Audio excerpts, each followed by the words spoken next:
Investigators searching tonight for the cause of this deadly accident in Seattle, Washington. A television news helicopter went down this morning across from the Space Needle in Seattle. That crash killed pilot Gary Fitzner and photographer Bill Strothman. The chopper also landed on cars, badly hurting another man. A friend and former co-worker of the pilot lives in the Austin area now.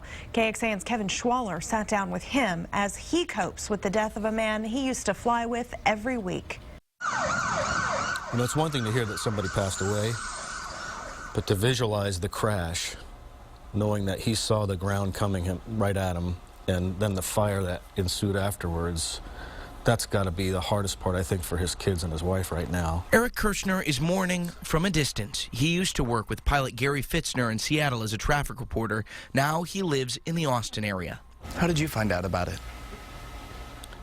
I was out working in the yard, and I picked up my phone and I had several text messages, and I was like, what in the world? And my daughter was the first one in Seattle, and she said, Dad, I'm glad you're not flying anymore. His friend, who used to have the nickname Lucky, was flying. Eric says Gary earned the name because of how often they found news from the air when Lucky was the pilot. Eric connected with a friend to find out what happened. He said, everything I'm hearing is that Gary was aboard. And I just said, God, I hope you're wrong. This was the wreckage of the helicopter Gary was flying. Did he kiss his wife when he left this morning? Did he hug his boys the last chance? And he loved his boys. Eric had planned a trip to Seattle. Now that trip may include a funeral for a friend. In Austin, Kevin Schwaller, KXAN News. Kirchner told us he wondered if this would change any heliport policies.